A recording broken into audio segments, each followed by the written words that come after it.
Gente, hoje nós vamos ter um programa muito especial. Eu faço questão de dizer que é um dos melhores amigos que eu tenho na minha vida. Um ser humano que me conhece do avesso. Um ser humano para quem eu não tenho vergonha de contar as minhas mazelas. Já entrou no seminário, eu já estava, já o conheci, eu ainda era menino. E ele fez parte da minha vida e faz parte. E é um ser humano fantástico que lançou pela Canção Nova o livro O que a Igreja Ensina Sobre. E hoje eu quis trazê-lo para fazer um programa de direção espiritual diferente, para nos ajudar a refletir as questões que estão aqui hoje.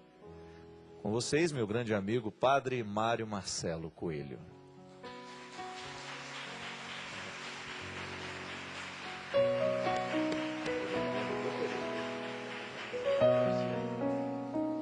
Olha, o Padre Mário, ele é meio atrevido. De vez em quando ele fala que quando eu era seminarista eu ia a Itumirim, a cidade dele, cantar a troco de um prato de comida, é verdade isso? É verdade. Eu conheci o Fábio, eu ainda não estava no seminário. O Fábio ia até minha cidade, Itumirim. Né, um abraço para todos os itumirenses. Ele ia lá cantar.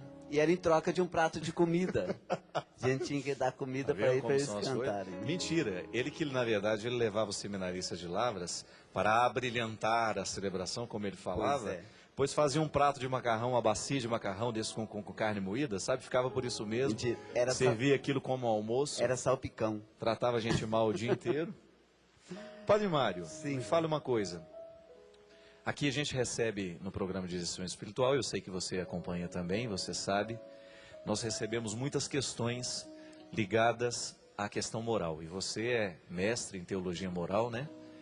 O que você acha que hoje é a reflexão mais pertinente nos dias de hoje, dentro do contexto da teologia moral?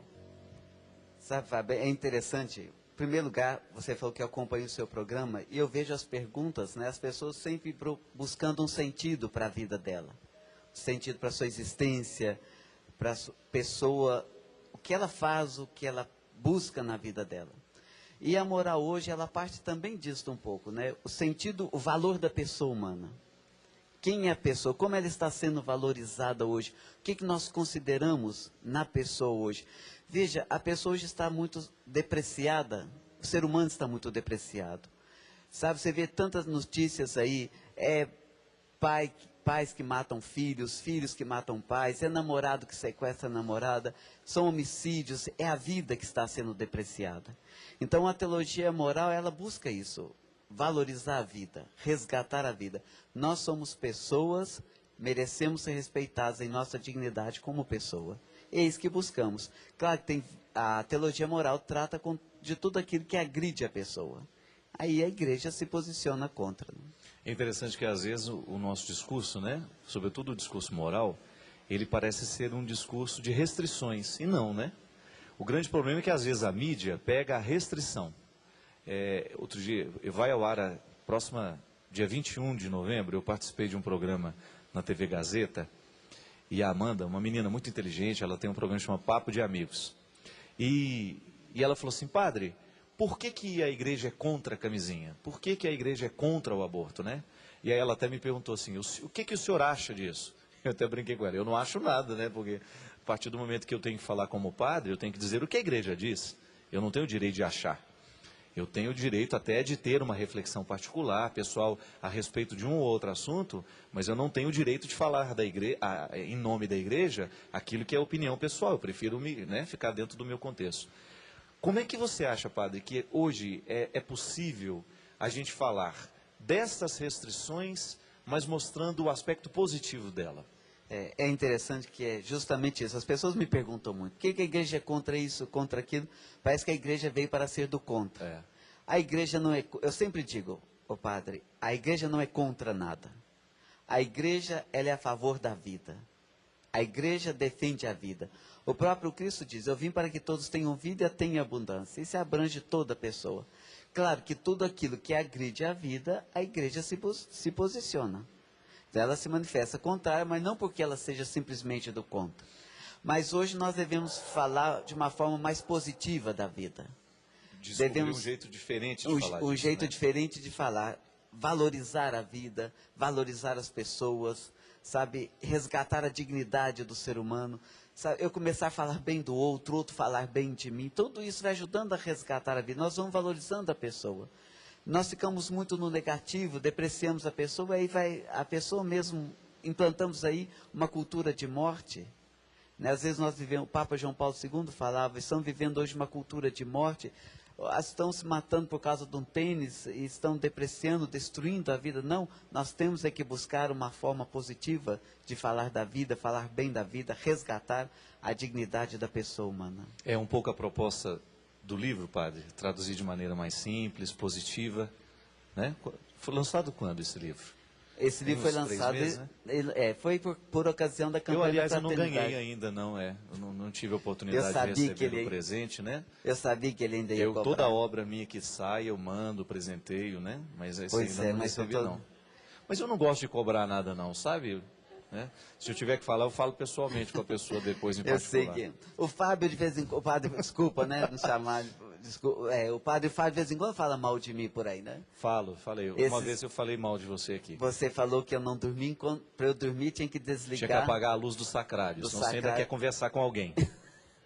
Ele é tão agitado, que se enquanto... Lá no conventinho onde eu morava com ele, continua morando lá, eu não. Enquanto tinha a luz do sacrário acesa, ele estava andando procurando alguém para conversar, achando que tinha alguém acordado. Somente depois. Mas aí, o livro. Mas o livro, assim, são vários pontos, né? São 61 pontos, temas específicos da bioética. E é justamente isso, é pegar esses pontos específicos e a partir dali ver como trabalhar valorizando a pessoa. Sabe, não é simplesmente mostrar se é pecado ou se não é pecado, nada disso. É como, por exemplo, o aborto. Como nós vamos trabalhar a questão do aborto, resgatar a dignidade da pessoa ainda no útero da mãe? Entendi. Sabe, ver o lado mais positivo da moral, ver o lado mais positivo da bioética. É o que eu trato nesse livro. E às vezes quando nós pegamos o pensamento da igreja, nós ficamos muito no pecado e perdemos muita coisa. Nós perdemos muita coisa bonita a ser dita. Sabe, a vida humana a todo momento é valorizada. Eu fico pensando, Padre Fábio, que os documentos da igreja, nós nos prendemos, aquilo é proibido, não é proibido, nós perdemos muito conteúdo bonito. A dignidade da pessoa que é resgatada, o valor inviolável da vida, que você não pode agredir, você não pode destruir, você ter um sentido para a sua existência e para a sua vida. E o interessante é que, às vezes, a grande questão está justamente na pergunta a queima-roupa, né? Às vezes essas questões importantes, questões que você experimenta aí na sua vida, elas são tão importantes, mas você faz esta pergunta como se ela fosse ser respondida com um sim ou com um não. Pode isso? Pode aquilo? O contexto das respostas, ele é tão mais amplo que um sim e que um não, né? Às vezes eu fico, padre, com todo respeito assim, à teologia moral, né? Eu me sinto tão inapto para responder que às vezes eu até digo, né, para o pessoal da direção, olha, vamos responder aquilo que não diz muito respeito às questões morais. Deixe isso para outro programa, porque às vezes as pessoas acham que, elas perguntam, Padre Fábio, eu posso fazer isso? Quem sou eu para dizer, né? Pelo amor de Deus, eu acho que a igreja ela tem muito mais uma proposta de vida que necessariamente como é que chama isso? Uma obrigação, uma obrigação. Né?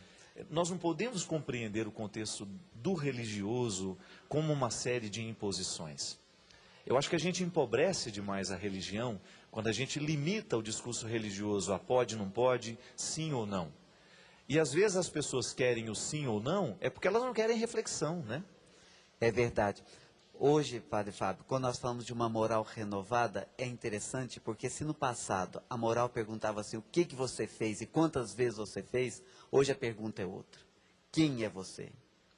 Vai na existência. Vai na né? existência. Na existencial, né? É muito existencial. Quem é aquela pessoa que fez isso? Quais os condicionamentos? Né? Veja a questão mesmo, o suicídio, por exemplo. No passado, né, suicidou, tirou a vida e pronto. Não, hoje... O que levou a pessoa a fazer isso? Quais foram os condicionamentos? O que a pessoa viveu naquele momento? O que aquela pessoa sentia naquele momento? Olha, eu não vou perder a oportunidade de fazer uma perguntinha. Padre Mário, o que nos salva? O que a gente faz ou o que a gente é diante de Deus? Eu acho que é aquilo que a gente é diante de Deus, sabe? Deus vai olhar muito a pessoa que a gente é, a luta, a busca, o bem que a gente faz. Mesmo porque é interessante, né? Eu me recordo quando eu estudava teologia moral lá com o padre Paulinho, né? Ele dizia que quando dava todos os elementos da moral para a gente poder ter a consciência de um fato, né? Para saber se é errado ou não, né? É todo um processo tão complicado, né? É tanta teia, né? É tanta trama, como se fosse realmente um tiar, né? Sim. Onde todas as linhas se entrelaçam para formar um tecido, que às vezes, gente, para uma pessoa, para saber se aquilo é pecado na vida da pessoa, meu Deus, você tem que saber o quanto de consciência ela tem a respeito daquilo, né? Até tem a questão bonita da filosofia, né? Que diz que para ser humano tem que ser deliberado, né? Só é humano se for deliberado, né? Se houve liberdade nisso. Se houve né? liberdade, se houve vontade, até que quando você foi livre para fazer aquilo, os condicionamentos que nós sofremos, as sente, influências, né? o que a gente sente, a intenção com que a gente busca aquilo. Sabe, às vezes a gente tem uma imagem muito negativa de Deus, uma imagem errada de Deus. Uma das primeiras aulas com meus alunos de moral, eu sempre digo para eles, olha, a partir da imagem que você tem de Deus, eu posso dizer a moral que você tem, ou vice-versa. É verdade. Se você tem a imagem de um Deus castigador, um Deus legislador, legalista, você vai ter uma moral assim. Vai agir assim Você também, vai né? agir assim. Mas quando você tem uma imagem de um Deus misericórdia, de um Deus caridade, de um Deus perdão, de um Deus que olha para a nossa luta, né? Quem é o Padre Mário Marcelo? Quem é o Padre Fábio? O que foi construído? O que ele busca? O que ele está construindo? Né? Não é um ser humano por acaso. Não é um ser humano por acaso. Você vai dando outro sentido na vivência dos princípios religiosos, né? A gente tem aquele negócio, né? Um Deus castigador, a gente tem um relacionamento de medo para com Deus. E nós não podemos ter um relacionamento de medo para com Deus. É terrível. Imagina, Padre Fábio, se eu tivesse um relacionamento com você de medo, você não ia gostar. Nem poderíamos ser amigos. Nem né? poderíamos ser amigos. Mas nós temos um relacionamento de amizade. Você dizia aí que eu te conheço, né? Do avesso. Sabe, quando Deus nos conhece, e quanto mais Ele nos conhece, Ele sabe da nossa luta, e Ele nos ama mais, e aí nós vamos amá-lo mais. Porque Ele nos ama. E porque Ele nos acolhe. Eu tenho a alegria de poder dizer que o Padre Mário Marcelo é alguém que eu não tenho vergonha de contar nada da minha vida. Nem do meu passado, nem do meu presente, nem das minhas intenções. Graças a Deus a gente conseguiu uma liberdade muito boa. Fábio, às vezes você falando isso em público, vocês me colocam às vezes em situações difíceis. Você não imagina que eu não posso te dizer aqui. Não, mas aí você mantém o segredo de confissão. Claro, claro. Você vai ser excomungado pela igreja.